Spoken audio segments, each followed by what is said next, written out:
Ribuan perempuan di tanah air hari ini memprotes kenaikan harga sembako. Presiden Yudhoyono membayar pajak penghasilan 127 juta rupiah.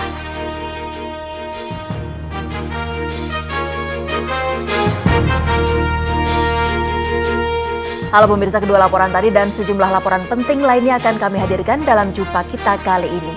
Saya Chantal Della Conceta, inilah Seputar Indonesia.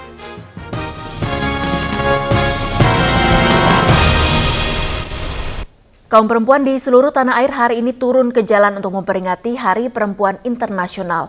Selain kesetaraan dan persamaan hak dengan kaum pria, mereka juga menuntut agar harga sembako yang terus melonjak akhir-akhir ini diturunkan.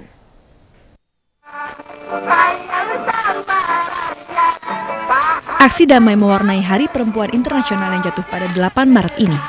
Ratusan perempuan di Jakarta berorasi menyuarakan suara hati mereka akan pentingnya partisipasi perempuan dalam kancah politik di Indonesia. Aksi ini juga dikaitkan dengan persiapan pemilu 2009 nanti.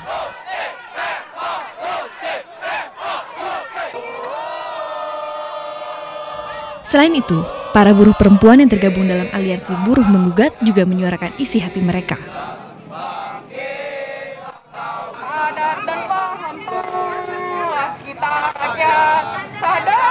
Mereka menuntut kesetaraan perempuan dalam bidang kerja dan penurunan harga sembako yang kian melonjak. Pertama, tidak ada kepastian kerja serta perlindungan terhadap negara, khususnya kepada rakyat.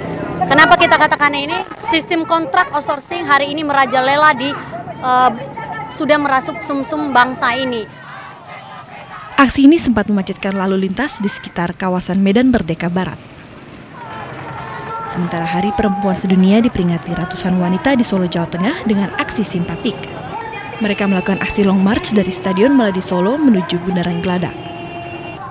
Dalam aksinya, mereka membawa poster dan spanduk bertuliskan ajakan untuk segera menghentikan tindak kekerasan kepada perempuan. Para pengunjuk rasa juga menilai kondisi perempuan saat ini masih diliputi berbagai persoalan, mulai dari bidang kesehatan, kemiskinan, dan masalah rumah tangga. Mereka juga mengkampanyekan perempuan sebagai makhluk yang juga mempunyai potensi seperti kaum pria. Di Yogyakarta, berbagai organisasi aktivis perempuan juga melakukan aksi turun ke jalan. Organisasi aktivis perempuan antara lain Pusat Studi Gender Ikatan Mahasiswa Muhammadiyah Kabupaten Sleman dan Jaringan Peduli Perempuan melakukan aksi secara terpisah. Mereka menilai walau berbagai produk perundang-undangan yang membela perempuan sudah disahkan, kenyataannya kehidupan perempuan belum mencapai kehidupan yang lebih baik. Mereka juga menyerukan agar kekerasan terhadap perempuan dihentikan. Kepada pemerintah, para aktivis meminta agar para tenaga kerja wanita lebih diperhatikan dan pelecehan seksual dihentikan. Tim Liputan RCTI melaporkan. Mewakili jeritan kaum ibu akan mahalnya harga sembako, di Hari Perempuan ini kami tampilkan sosok seorang ibu lanjut usia di Magelang yang rela bekerja keras demi memenuhi kebutuhan hidup keluarganya sehari-hari. Bergelut dengan sepatu dan sendal rusak mengisi kehidupan sehari-hari Ibu Maimunah. Warga desa Gunung Pring, Muntilan, Magelang ini memang memiliki profesi sebagai ahli reparasi alas kaki. Namun profesi ini tergolong baru dijalaninya, terutama saat harga kebutuhan pokok kian melambung tinggi. Ibu Maimunah harus menggeluti pekerjaan ini di pasar tradisional Muntilan untuk membantu suaminya yang menggeluti profesi serupa. Sebagai tambahan, ia juga terkadang bekerja sebagai penjahit pakaian. Dalam usianya yang sudah menginjak 76 tahun, Ibu Maimunah bertekad bekerja demi mengisi kehidupannya. Dalam kondisi seperti ini, ia berpikir tidak bisa bergantung hanya dari penghasilan suaminya. Harapannya apa-apa murah gitu loh. Sekarang harapan saya cuman makan sehari-hari kok apa-apa larang, apa-apa mahal gitu loh. Kan penghasilan saya nggak cukup, untuk makanmu nggak cukup. Perempuan renta ini mematok tarif Rp5.000 hingga Rp10.000 untuk sepatu atau sendal yang diperbaikinya. Sehari-hari ia hanya mendapatkan Rp15.000 atau bahkan tidak ada penghasilan sama sekali jika sepi pelanggan. Di Hari Perempuan ini, Maimunah hanya bisa berharap pemerintah segera turun tangan untuk menstabilkan harga berbagai kebutuhan pokok. Dari Magelang, Puji Hartono melaporkan. Melambungnya harga sembako tidak hanya terjadi pada minyak goreng, namun juga sayur mayur. Di sejumlah pasar di Balikpapan misalnya, kenaikan harga sayur mayur mencapai 3 kali lipat. Sayur bayam yang semula Rp2.000 kini menjadi Rp5.000 per ikat. Kangkung dari Rp750 menjadi Rp1.500. Sementara buncis dari Rp5.000 naik menjadi Rp10.000 per kilogram. Harga cabai rawit pun naik dari Rp25.000 menjadi Rp50.000 per kilogram. Bawang merah Rp20.000 per kilogram dan bawang putih Rp7.000 per kilogram. Menurut sejumlah pedagang, naiknya harga sayur mayur di pasar diakibatkan oleh kosongnya pasukan sayur dari sejumlah petani di Balikpapan dan di penanam Pasir Utara. Sedangkan kenaikan cabai rawit yang mencapai 100% disebabkan petani di Sulawesi gagal panen akibat banjir yang melanda daerah tersebut. Selain itu, harga daging ayam pun ikut naik dari Rp15.000 menjadi Rp30.000 per kilogram. Keinformasi lain, banjir lahar dingin dari Gunung Kelut di Kediri, Jawa Timur merusak ratusan hektar tanaman padi yang sudah siap panen. Banjir terjadi akibat tanggul penahan lahar jebol.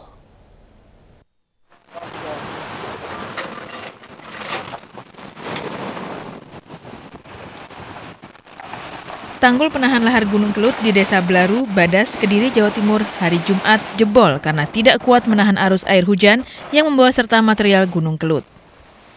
Akibatnya arus air dan lahar dingin dari Gunung Kelut meluap. Luapan air memutus jalanan yang menghubungkan 3 desa di Kecamatan Kunjang. Para petani yang biasanya menggunakan jalan ini harus menempuh jalur lain dengan cara memutar atau menerjang derasnya arus air yang berbahaya. Banjir lahar dingin juga merusak area tanaman padi yang sudah siap dipanen, sehingga para petani dipastikan menderita kerugian besar. Dari Kediri, Jawa Timur, Yoga Pamungkas dan Khairul Abadi melaporkan. Banjir yang menerjang kawasan Kecamatan Laren, Kabupaten Lamongan, Jawa Timur sejak awal Januari lalu membuat sedikitnya belasan rumah roboh dan puluhan lainnya rusak. Namun hingga kini warga yang rumahnya rusak belum pernah mendapatkan bantuan dari pemerintah untuk memperbaiki rumah mereka. 7 rumah yang roboh ini terdapat di Desa Centini, Kecamatan Laren. Selain itu, masih terdapat 62 rumah yang rusak berat dan ringan. Kepala Dusun Centini, Arifin, mengatakan rumah yang rusak tersebut kebanyakan terbuat dari kayu. Kerusakan terjadi akibat ombak air banjir yang selalu terjadi pada saat angin bertiup kencang. Selain itu, kayu-kayu penopang rumah juga menjadi keropos akibat terendam air terlalu lama. Saat ini warga yang rumahnya rusak menghuni tenda pengungsian. Beberapa di antaranya sudah pindah ke rumah sanak saudara hingga banjir benar-benar berakhir. Sementara itu, ketinggian air yang mengenai rumah warga masih tetap mencapai 30 cm hingga 1 meter. Bahkan di Dusun Centini, Desa Centini, sebagian rumah warga sudah terendam air setinggi dada orang dewasa. Sementara banjir akibat jebolnya tanggul Sungai Bengawan Solo di Desa Tegal Rejo, Kecamatan Widang, Tuban, hingga kini belum ada tanda-tanda akan surut. Bahkan sejak 2 hari lalu, ketinggian banjir semakin meningkat. Meski demikian, sebagian warga hingga kini masih bertahan di rumah masing-masing. Warga lebih memilih tetap tinggal di rumah mereka sambil menjaga barang-barang mereka. Warga mengaku sudah mendapatkan bantuan, namun belum merata. Tim Liputan RCTI melaporkan. Bagaimana nasib seorang ibu dan balita yang menjadi korban peluru nyasar polisi? Tetaplah di Seputar Indonesia.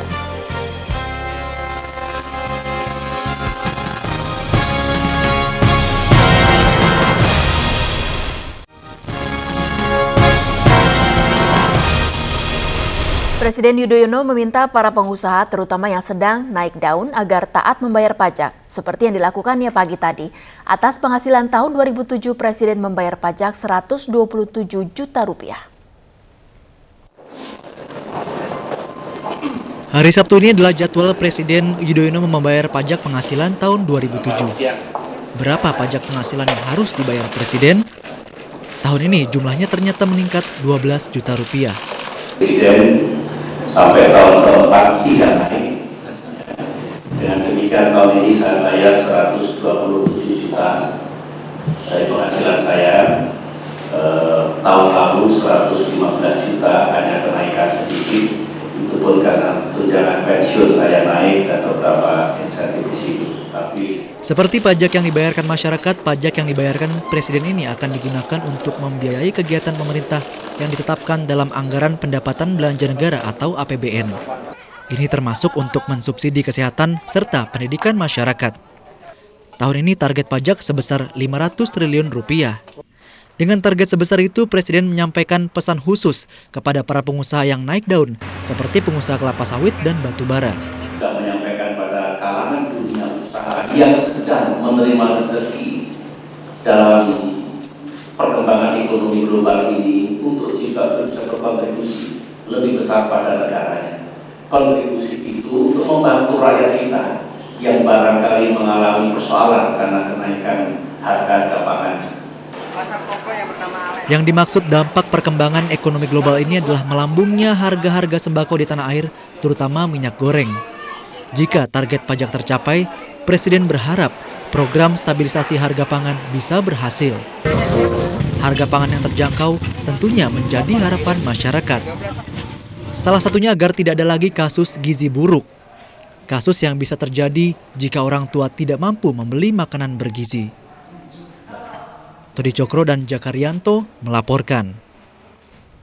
Saat membayar pajak tadi, Presiden Widodo secara khusus meminta kasus dugaan penggelapan pajak terbesar di tanah air dituntaskan. Kasus senilai 1 triliun rupiah lebih ini diduga melibatkan Asian Agri, kelompok usaha milik konglomerat Sukanto Tanoto. Presiden mengaku telah mendapatkan laporan perkembangan kasus Asian Agri dari Dirjen Pajak Darmin Nasution. Presiden meminta kasus ini dituntaskan demi kepentingan masyarakat. Asian Agri Group diduga menggelapkan pajak senilai lebih dari 1 triliun rupiah selama kurun waktu 5 tahun. Tersangka telah ditetapkan, namun hingga kini kasus yang disidik sejak tahun lalu ini belum juga disidangkan. Sementara pengungkap kasus ini Vincent Sutanto ditahan karena tuduhan terlibat kasus pencucian uang. Dirjen Pajak melaporkan dan saya instruksikan selesaikan dengan baik, lebih cepat, lebih baik. Ini juga untuk kepentingan kita semua, iklim usaha yang baik, keadilan yang harus kita hadirkan. Jadi tadi memang di samping usaha-usaha yang sedang booming tadi, seperti CPO, batubara, juga Asian Agri tadi yang dilaporkan kepada saya, rinciannya cukup jelas tadi, dan ini kesempatan yang baik untuk saya meminta Saudari Menteri Keuangan, Dirjen Pajak, selesaikan sebaik-baiknya, fair, transparan, akuntabel. Kita ke informasi lain, korban peluru nyasar Sri Sunanti dan Novi hari ini masih dirawat di Rumah Sakit Umum Daerah Serang, Banten. Kapolda Banten, Brigjen Polisi Rumiah menyatakan aparatnya sudah bertindak sesuai prosedur. Sri Sunanti dan Novi terkena peluru nyasar dari aparat kepolisian yang berusaha menembak seorang warga yang sedang mengamuk.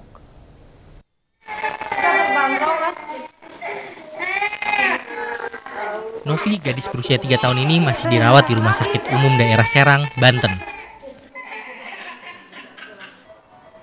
Novi dan ibunya, Sri Sunanti, sejak Jumat sore dirawat di rumah sakit ini akibat terkena peluru nyasar yang dilepaskan oleh aparat Polsek Ragilan Serang.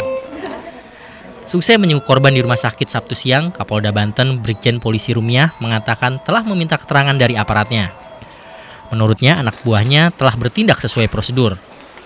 Kapolda menjelaskan, waktu itu aparatnya berusaha menembak seorang warga yang sedang mengamuk dengan membawa golok. Makanya mereka langsung menembak, memang sasarannya kita tahunya pelitunya kena kaki dengan posisi dia, ternyata kan kena perut. Nah, dari peluru perut itulah akhirnya mereka tembus proses masuk ke itu dinding, yang lewatin dinding, tahu-tahu ibu itu kan ada di dalam rumah gitu. Dia di dalam rumah itu juga dalam rangka berlindung 20 meter, dan rumahnya dia kan sudah dipecah-pecahin juga sama si ini tersangkanya. Peristiwa penembakan terjadi pada Jumat sore. Saat itu polisi bermaksud menembak Sudin, seorang pedagang somai yang mengamuk sambil membawa golok. Tersangka Sudin sempat membancok seorang pengendara sepeda motor. Tersangka Sudin kemudian berhasil dilumpuhkan. Namun, selain mengenai tersangka Sudin, peluru juga menembus dinding rumah warga. Novi yang masih dalam gendongan ibunya Sri Sunanti ikut tertembak. Kini setelah mendapat perawatan, kondisi Novi dan ibunya mulai membaik. Tim Liputan RCTI melaporkan. Desakan agar KPK mengambil alih kasus BLBI semakin menguat. Seputar Indonesia segera kembali.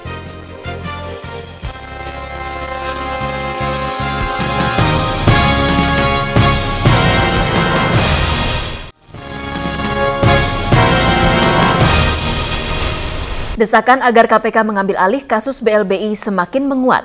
Setelah Jaksa Urip Trigunawan ditangkap, keputusan Kejaksaan Agung menghentikan kasus BLBI 2 konglomerat semakin diragukan. Dalam kasus ini ada uang 50 triliun rupiah lebih yang dipertaruhkan. Penangkapan Jaksa Urip yang menerima uang senilai 6 miliar rupiah lebih di rumah konglomerat penerima BLBI Syamsul Nursalim bisa jadi membuat geger masyarakat. Namun tidak demikian bagi Frans Hendra Winata, mantan kuasa hukum Ketua BPPN Syafruddin Temenggung yang kini anggota Komisi Hukum Nasional. Namanya kalau istilah kita mafia peradilan itu organized crime. Jadi hampir mustahil dia bergerak sendiri. Hampir mustahil. Jadi mungkin ada blessing dari siapa saya tidak tahu, tapi hampir dikatakan tidak atau mustahil lah kalau hanya sendiri saja. Penangkapan Jaksa Urip seolah menjawab keraguan masyarakat atas keputusan Kejaksaan Agung menghentikan penyelidikan kasus BLBI 2 konglomerat termasuk Syamsul Nursalim. Saat mengambil keputusan itu, Kejaksaan seolah menutup mata ada kerugian negara 56 triliun rupiah lebih dalam kasus ini. Bayangkan apa yang bisa dilakukan pemerintah bagi kepentingan rakyat dengan uang sebesar itu. Kini, desakan agar KPK mengambil alih kasus BLBI semakin menguat. Apalagi KPK tidak berwenang menghentikan penyidikan kasus korupsi yang ditanganinya. Kalau Urip itu bukan ketua tim BLBI, mungkin orang tidak akan berhenti pada gratifikasi. Tapi begitu Urip ketua tim BLBI dan orang yang menyampaikan uang itu adalah seorang wanita nama AS dan kemudian dia adalah petinggi di perusahaan pemilik Syamsul Nursalim, itu harus ada petunjuk juga bagi KPK bahwa ada hubungan.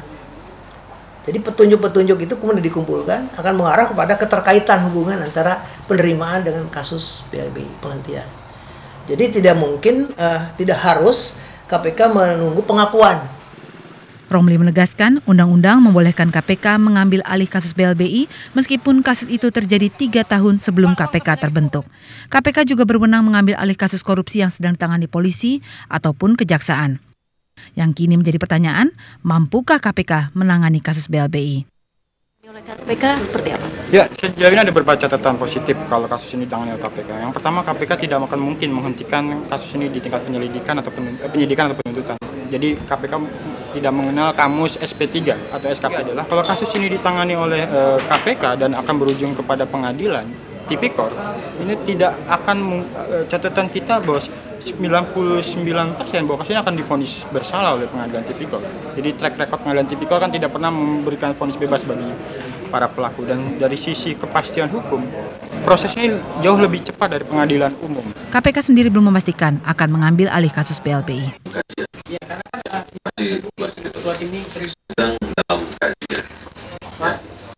Jika KPK menangani kasus BLBI, Kejaksaan Agung tampaknya tidak perlu khawatir kehilangan pekerjaan penting.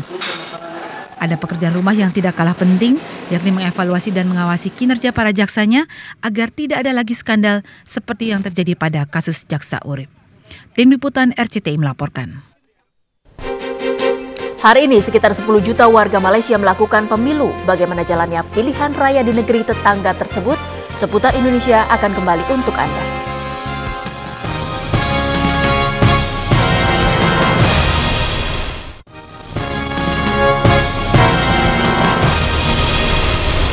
Pemirsa, hari ini sekitar 10 juta warga Malaysia melakukan pilihan raya atau pemilu untuk memilih anggota parlemen dan Dewan Undangan Negeri.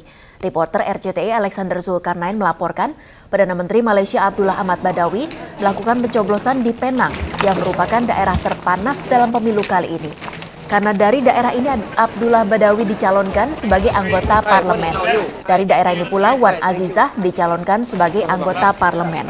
Wan Azizah adalah istri mantan Deputi Perdana Menteri Malaysia yang kini memimpin Partai Keadilan Rakyat, salah satu partai oposisi terbesar.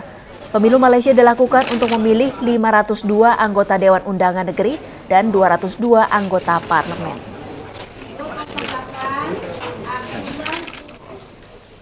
Kami akhiri seputar Indonesia 8 Maret 2008. Terima kasih telah bersama kami. Saya Chantal Della Concetta. Selamat berakhir pekan. Sampai jumpa.